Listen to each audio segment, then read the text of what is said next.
So Russia is trying to alert the world that the U.S. has funded biolabs in Ukraine and that those labs were conducting AIDS research on Ukrainian military personnel. That is perhaps the craziest sentence I'm going to utter this week. Let me say that again. Ukraine was using biolabs, and they were using those biolabs conducting AIDS research on Ukrainian soldiers. Yes, taking Ukrainian soldiers and testing AIDS research on them. Of course, you'll recall the U.S. denied that there were any biolabs in Ukraine.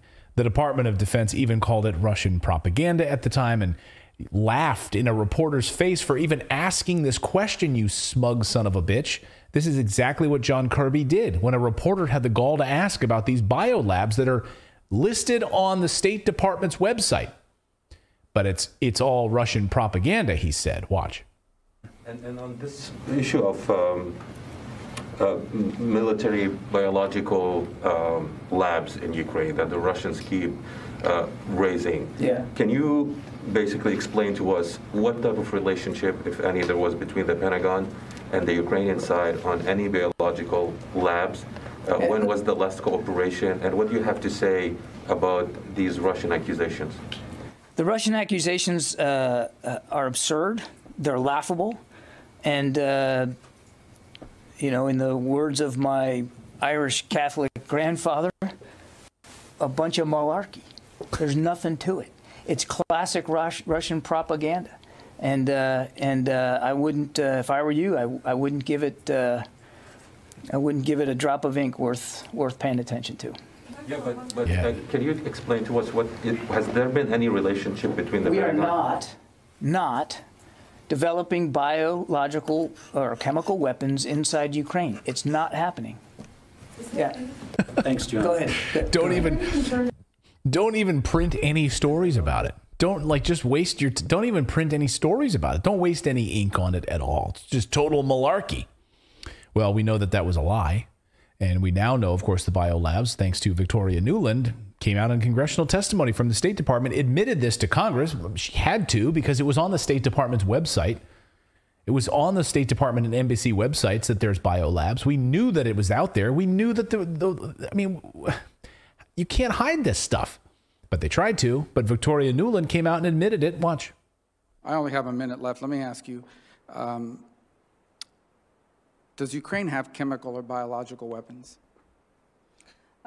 Ukraine has biological research facilities, which, in fact, we are now quite concerned Russian forces may be seeking to gain control of. So we are working with the Ukrainians on how they can prevent any of those research materials from falling into the hands of Russian forces should they approach. I'm sure you're aware that the Russian propaganda groups are already putting out there all kinds of information about how they've uncovered a plot by the Ukrainians to release biological weapons in the country and with NATO's coordination.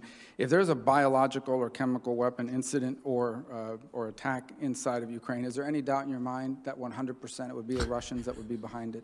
There is no doubt in my mind, Senator, and it is classic Russian technique to blame on the other guy what they're planning to do themselves. Last question. I am certain that the Russians... Sorry, my Steam Deck's not working. Anyway, yeah, let me feed you the question. Here's this softball. Yeah. Right. Toss it. I'm going to toss it in real slow for you here. Here it comes. Here's a softball. Ready? There you go. Hit it, hit it, hit it, hit it. And she laughs. She's even laughing. She's like, thank you, Senator, for that very easy question. It wouldn't even, cross my mind. Of course it would be Russian propaganda. People with a low IQ, that's how they speak. People who don't understand what's going on, they'll just blame anything on Russian propaganda. That's all they do.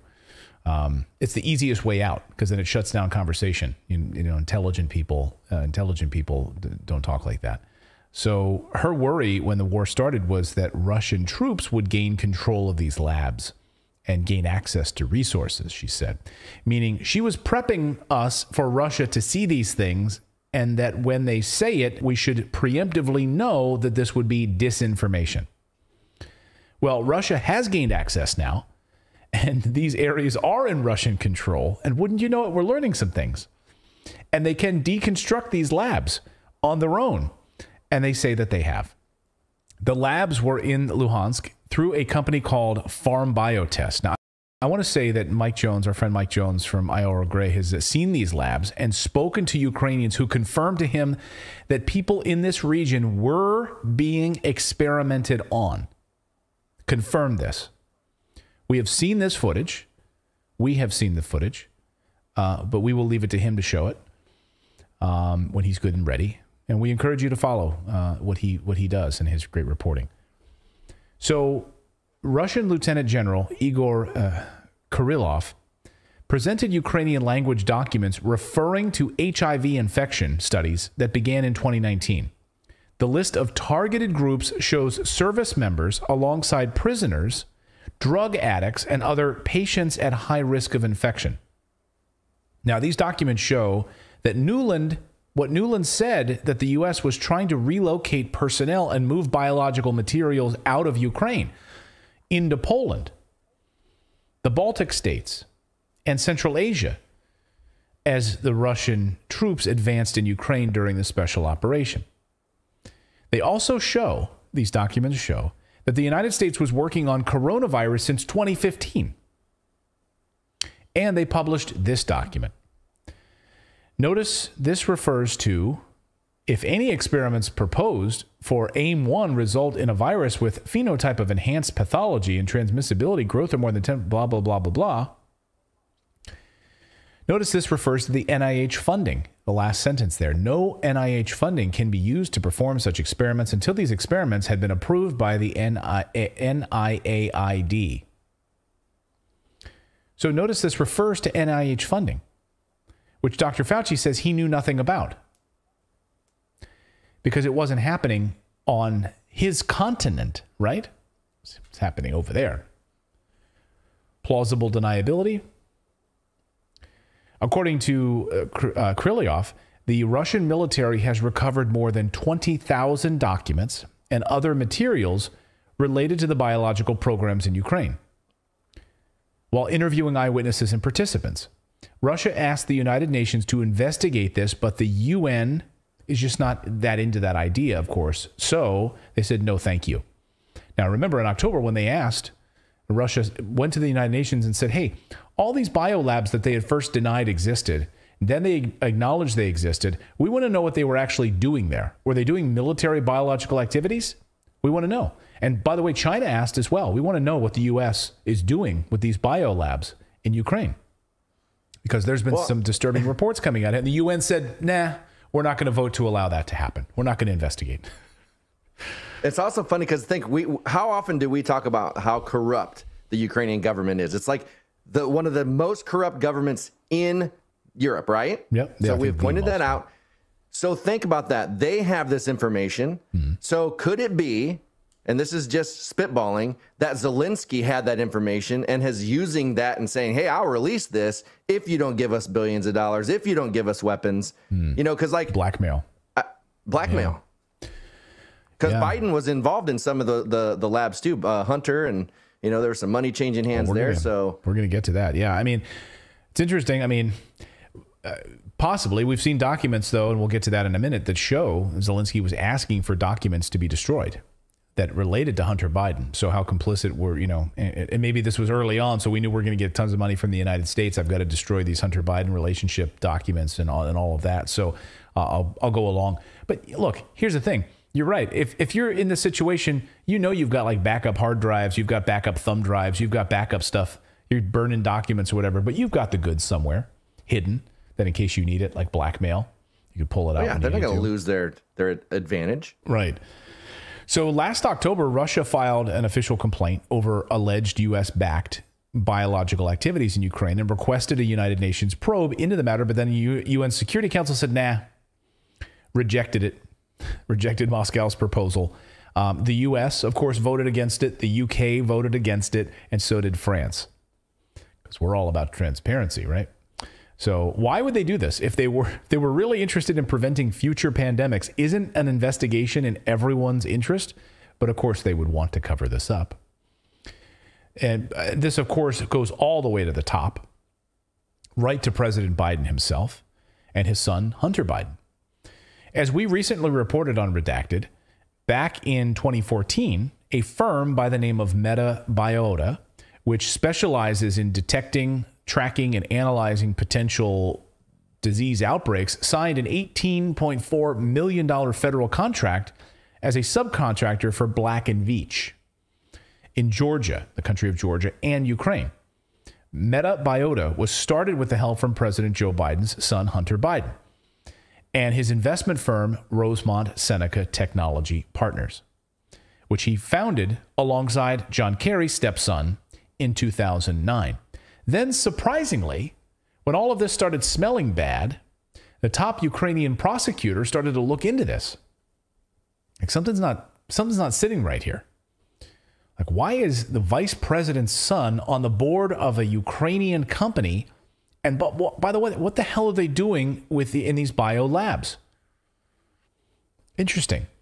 And so when the top prosecutor in Ukraine started looking into this shady connection between Hunter Biden and these bio labs, then Vice President Biden caught wind of it on his trip to Ukraine and had a special message that he wanted to deliver to the Ukrainian government. Hey, you know all that money that you're supposed to be getting from us? The billions of dollars that we're about to be sending you? Unless that prosecutor is fired, the one that's, looking into my son, you're not going to get that money. You're not going to get that money. And the worst part about this whole thing is, not the worst part, is the fact that he admitted this on camera at the Council on Foreign Relations. In front of the cameras, he admitted this. Watch. I went over for, I guess, the 12th, 13th time to Kyiv, and I was supposed to announce that there was another $1 billion loan guarantee.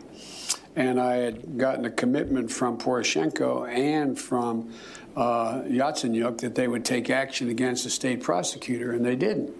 So they said they were walking out to press conference. I said, no, I said, we're not going to give you the $1 billion. They said, you have no authority. You're not the president. The president said. I said, call him. I said, I'm telling you, you're not getting the $1 billion. I said, you're not getting the $1 billion. I'm going to be leaving here. And I think it was, 6 hours? I said, I'm leaving in 6 hours. If the prosecutor's not fired, you're not getting the money. Well, son of a bitch. Got fired. I love how they're all laughing, too. They're like, we know how the game's played. All the Council on Foreign Relations, warmongering. So what you're saying I love it when...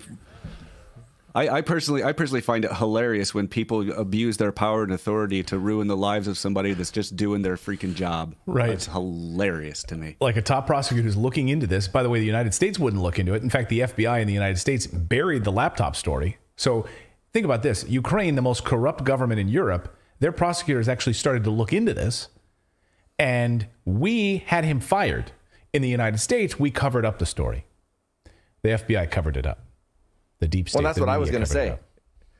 It's like you got Ukraine on the list of corruption, and we're like above them. So it's like, the corruption trickles down because we're definitely more corrupt than.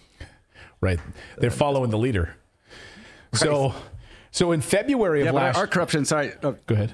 Sorry, I was just going to real quick. I was going to say our corruption is legal because we pass laws. Our corrupt politicians pass laws to make their corruption legal. Right. So it's not really corruption because it's legal. Right. We have it on the books. You can see it in the tax code. So in February of last year, documents show that Volodymyr Zelensky, then president of Ukraine, ordered the destruction of all documents related to this Hunter Biden connection at the biolabs. So these documents were unearthed. We featured these on the show a number of months ago. Zelensky ordered destruction of all state documents associated with Meta Biota on February 24th, 2022, which is also very an interesting date, right? That's the very day the war starts. Well, if you don't discount, if you discount the 8 years of genocide that Ukraine was carrying out against the Donbass, this was like the special military operation start of the war in February. So you better get to these biolabs and start burning these documents as quickly as you can. So then what happened that day was just an amazing coincidence because NBC News was in Kyiv. They had cameras set up so that they could cover the impending, Russian invasion, right? So they had their cameras set up. They had reporters there, and they were filming different things, and they were trying to claim that, hey, these fires that we're seeing at this building, at this one building here, these fires, that's because Russia attacked this building, and you can see fires around the city. Russia attacks, and just how horrible this is. But there's just one problem with this video. NBC News didn't know at the time, they actually caught Ukrainian biolabs workers taking these documents and dumping them into a fire out back. But I love this video. I mean, it really is just an amazing piece of video. And just watch how NBC spins this that morning on the Today Show, because they don't even know what video they've got. And they're zooming in on this, and they're like, holy crap, now we have the proof. Watch. Good morning, Tom. Ukraine is now under assault by air, land, and sea. In the small hours of the morning here in the capital, people were woken up to the sounds of explosions, followed by sirens. A number of missiles have hit a variety of different military installations here in the capital, including the military intelligence headquarters, which is just 4 miles from where I am standing. Now, 20 miles from the capital is the town of Hostomel. So do you see that there? These guys, look at that. Yeah, I mean, look, this was an attack by Russians as these workers bring bags of documents out of the building and throw them into the fire. Yep, toss it in there. Toss it in there. Look at these Russian attacks. Hey, guys, we may as well not waste the Russian fire. Keep it warm. These documents. Right. To get all these, take all the documents out of the, out of the intelligence offices and throw them out there. And notice her too. Burn them. She's in like a flak jacket doing a news report next to a fire of documents. Right. I know. Like she's really on the front lines. They're really there. So in 2014, Metabiota, the EHA, and the Wuhan Institute of Virology were all named as researchers in a study on infectious diseases derived from Chinese bats. Sound familiar? So, it just comes full circle. So, again, we'll see, and we'll see if there's going to be any sort of investigation into this. We'll see if any reporters are able to ask questions of anybody in the Biden administration for answers. Will they get answers about Hunter Biden's relationship, these documents, the shady dealings? What have they been testing there? Testing HIV and, on unwitting Ukrainian soldiers? All of that. I'm sure we'll get to the bottom of it. But we'll continue to cover the story here on the show because the mainstream media will largely ignore it. That's what they'll do.